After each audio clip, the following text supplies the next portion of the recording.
Derek at screamingeagleairsoft.com, and we're at the D-Day game. We're signing people in, registering. I'm going to take a real quick walk through England and kind of just show you some of the people in their uniforms and their weapons.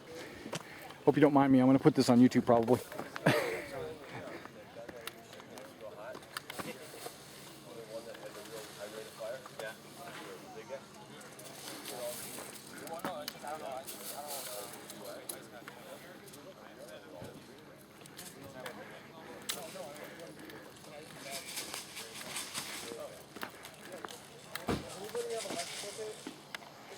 Yes.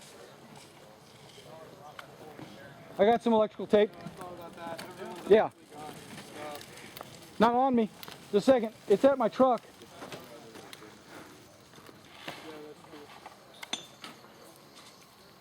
Which I'm kind of doubting.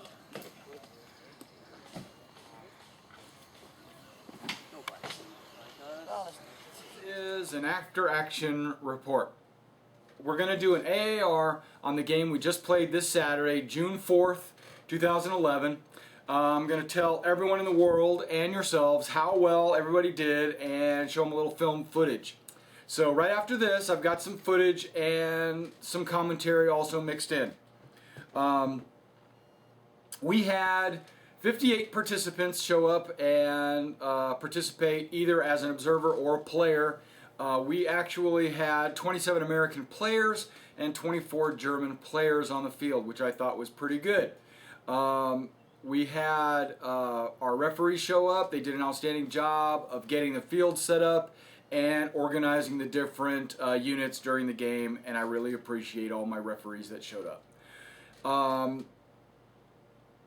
to help out with this game. Let me see, what else? We had some cleanup at the end and all that, and I really do appreciate everyone that helped out that, you know, and all that good jazz. And I appreciate both of the U.S. commanders for volunteering to be the commander and have the obligation of, you know, organizing their teams and stuff in between matches. I think they did a really good job, and I think everybody had a really good time. So let me tell you basically how the games went. First mission was St. Margles. I wrote most of this down last night while I still remembered it. As today is June 6th, 2011. This is actually D-Day, but we played the game on June 4th because that was a Saturday. Okay, here we go.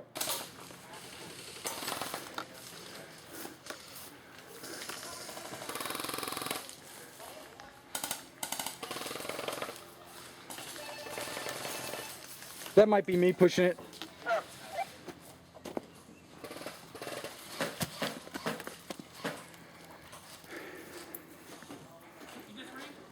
I think so, by accident.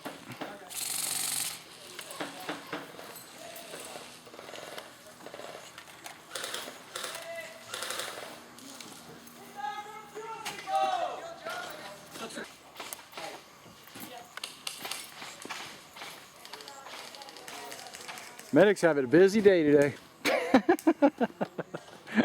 I'm seeing lots of red flags.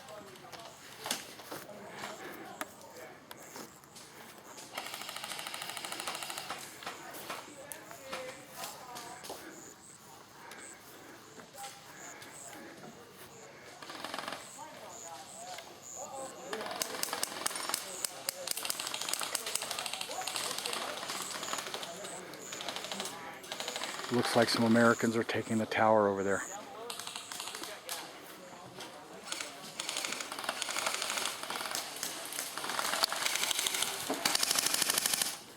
If I'm in your way, tell me to move.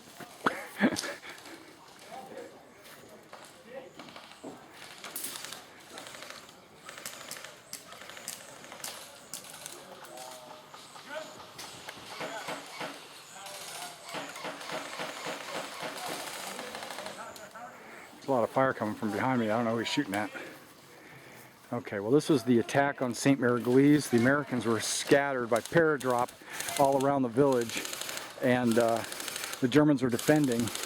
And this is the church over there. This is the police station, the government building, a brothel, and over there is that's the hotel.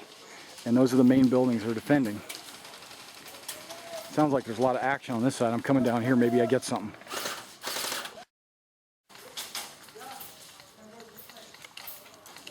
I'm a ref! I'm gonna get down. You know you can't manage yourself in, right? He's been accused 4 times now, but he doesn't get it.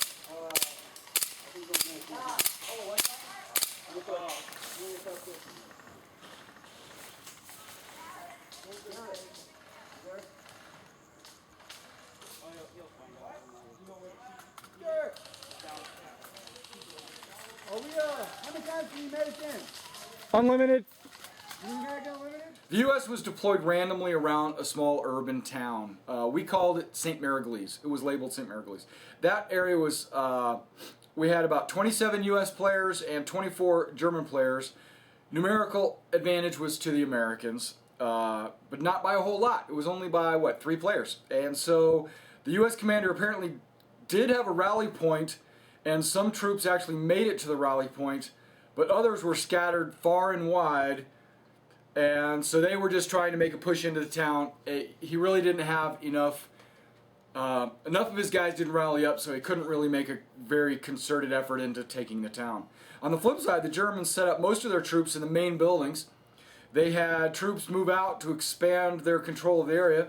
They had 2 machine guns up in the steeple of the church. And with that machine gun, they also deployed a medic. So it was nigh impossible getting those machine gunners out of the top of that church. There was a BAR gunner, and he really put an effort into that, put a lot of suppressive fire down on those machine gunners, keeping their heads down, but the Americans were never able to capitalize on that. Ultimately, the Germans were able to control the entire village. The Americans gathered up in St. Margles after the first mission. The Germans won. They took 5 of the 5 buildings. They held them. The Americans were scattered too widely. They didn't have a really good coordinated attack. But as you can see, the Americans are actually coming up with some kind of plan. The mission's going to start here in about 1 or 2 minutes. I'm getting ready to blow the horn for the second mission, which the main goal for this mission is for the Americans' demolition team to actually make it up to the Flak gun, which is right down the road right there, and they will blow it, hopefully, and the Germans are right there. Okay, we got about a minute to go before I blow it. It's game on right now. I just blew the horn. Americans are kind of like in a gaggle. They don't know what's going on. Let's come up. Let's move on down here to the German team and see what they're doing.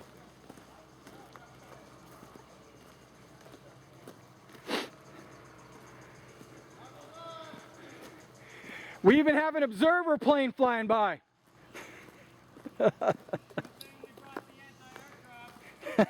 That's right.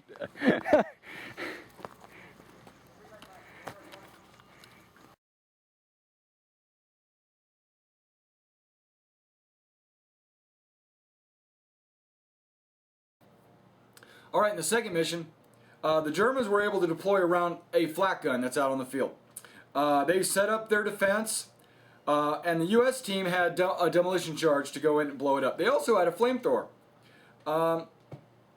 The Devil Man, this was kind of remarkable, standing right there.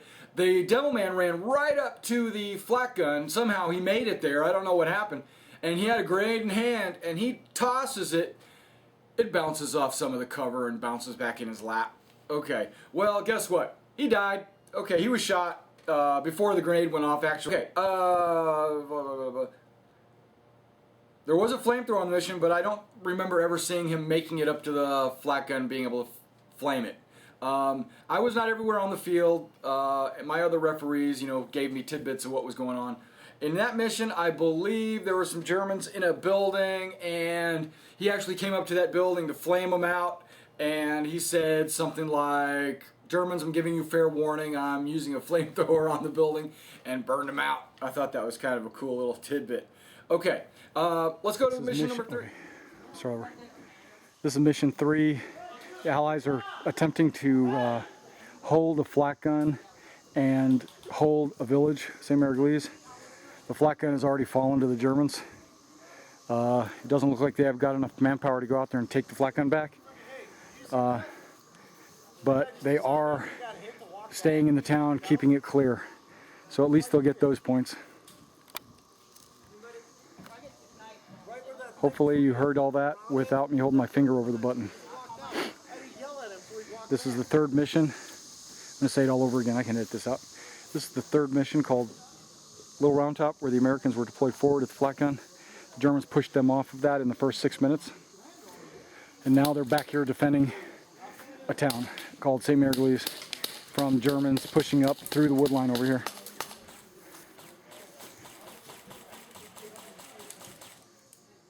The third mission, that was Little Roundtop. The U.S. deployed about 7 troops forward. Okay, in this mission, their forces were split in half, and they could deploy troops forward and keep troops back at St. Margles. Forward, I mean at the flak gun and the roadblock. The U.S. commander allocated a certain number of troops forward, and I didn't know how many he allocated forward. And I'm standing there at the flak gun, and I see only 7 guys, and I know they have like 27 guys, 24, yeah, 27 guys. So I go up to the commander and I say, you are aware that in your packet it says that you can deploy half of your troops forward. You know, so he could have put at least maybe 13 or 14 guys forward. Well,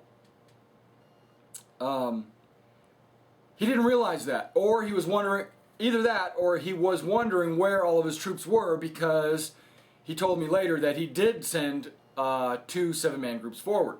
But at that time, all I saw him do was grab his little butt and run forward to find out where his troops were at. I thought he was just volunteering to reinforce the front.